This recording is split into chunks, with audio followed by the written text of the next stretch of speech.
जय श्री गणेश। नमस्कार, मैं आचार्य संजय द्विवेदी। मेरे समस्त प्रबुद्ध दर्शकों का मेरे चैनल पर हार्दिक स्वागत है। आज मैं मंगल के राशि परिवर्तन प्रभाव को लेकर आपके सम्मुख उपस्थित हूँ।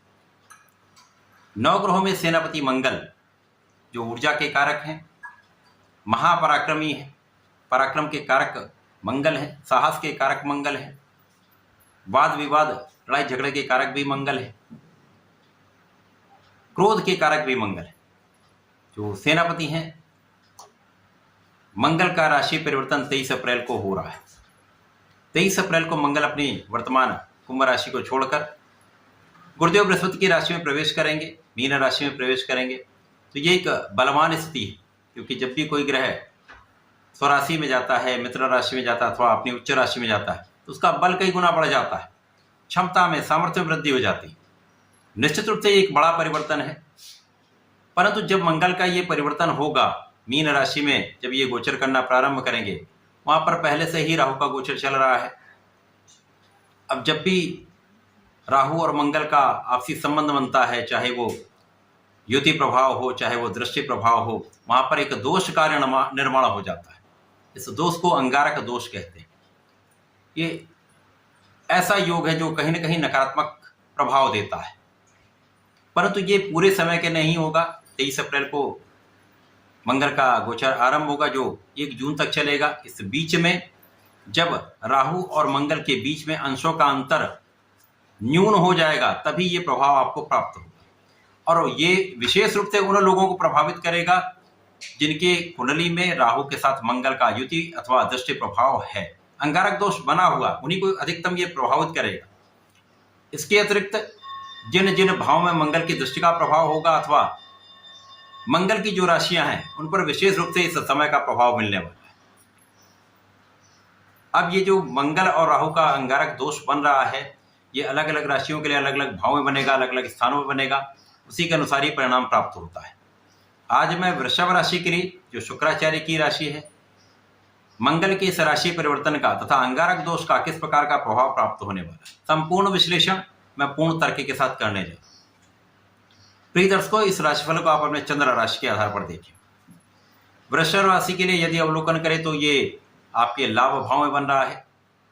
अब यहां पर मंगल जो आपके द्वादश के स्वामी था, आपके सप्तम के स्वामी, सप्तम और द्वादश के स्वामी का गोचर आपके लाभ भाव में होगा। कुंडली का लाभ भाव एकमात्र ऐसा भाव जहां पर समस्त ग्रहों का प्रभाव सकारात्मक प्राप्त होता है। चाहे वो कितने भी क्रूर ग्रह हों, नकारात्मक ग्रह हों, उनका प्रभाव अच्छा प्राप्त होता है, लाभ की वृद्धि होती है।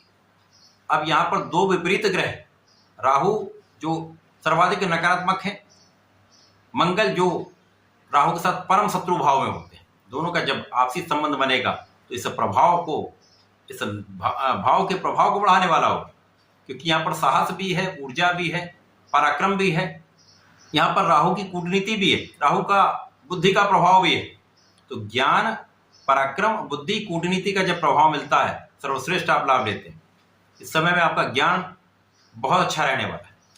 परंतु यहाँ पर आपको भटकाव से बचना होगा, क्योंकि शुक्राचार्य की राशि जो आकर्षण की राशि, प्रेम की राशि है, यहाँ पर प्रेम संबंध विशेष रूप से आपको बहुत सावधान रहना चाहिए। यहाँ पर भ्रम की स्थिति के कारण तनाव, विवाद और कानूनी समस्याएं हो सकती है, बचना ही सर्वश्रेष्ठ उपाय है। परंतु यहाँ पर आपका ज्ञान का भाव प्रबल होगा, क्योंकि आपके अंदर का जो ऊर्जा है वो सही सकारात्मक डायरेक्शन में चलेगी, तो उसका प्रभाव आपको लाभ देने वाला। संतान पक्ष भी बलवान रहेगा। ये समय आपको ज्ञान से, शिक्षा से बड़ा लाभ देने वाला है। आपके पराक्रम से, आपके परिश्रम से, आपकी क्षमता से, आपकी योग्यता से आपको बड़ा लाभ कराने वाला है। अब मंगल यहाँ पर होंगे तो निश्चित रूप से इनकी प्रथम दृष्टि का प्रभाव के धन भाव को बढ़ाने वाला होगा। तो यहाँ पर निश्चित है, यहाँ पर ऐश्वर्य वैभव की राशि है, जहाँ पर मंगल का प्रभाव मिल जाता तो आपका जो धन भाव है प्रबल हो जाए। निश्चित रूप से ये एक सकारात्मक लाभ मिलने वाला। राहु भी है, आपका परिश्रम भी बढ़ाएंगे। जो शार्प चीज होती, जो राहु है, तीक्ष्ण होती हैं, वो सारा राहु के प्रभाव से आता है। तो कठिनाइयां आ सकती हैं, उन कठिनाइयों से कैसे बचना है वो राहु आपको निकाल लें। इस समय में धन कैसे प्राप्त करना है वो आपको आता है। विशेष रूप से 1 जून तक बड़े धन की प्राप्ति, बड़े लाभ की प्राप्ति का योग बन रहा है।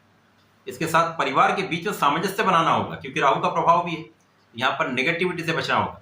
अपनी वाणी पर नियंत्रण रखना होगा, क्रोध पर नियंत्रण रखना होगा, जिससे आपसी सामंजस्य बना रहे।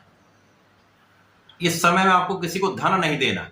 उधार धन किसी को देंगे तो उसकी वापसी संभव नहीं है। यदि आपने दे दिया तो आप भूल जाइए। यदि आपने प्रयास किया तो वहां वाद विवाद हो सकता है, जिसके कारण कानूनी समस्याएं हो सकती है, लड़ाई झगड़ा बढ़ सकता है।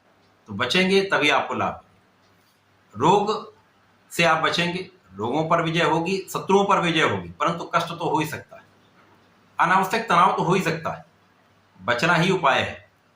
इसके साथ ही साथ यहां पर आपके जीवन साथी के साथ भी, क्योंकि सप्तम के स्वामी है, राहु के प्रभाव में होंगे, जीवन साथी के साथ सामंजस्य बनाकर चलना होगा कि आपसी भ्रम की स्थिति के कारण यहाँ पर तनाव उत्पन्न हो सकता है।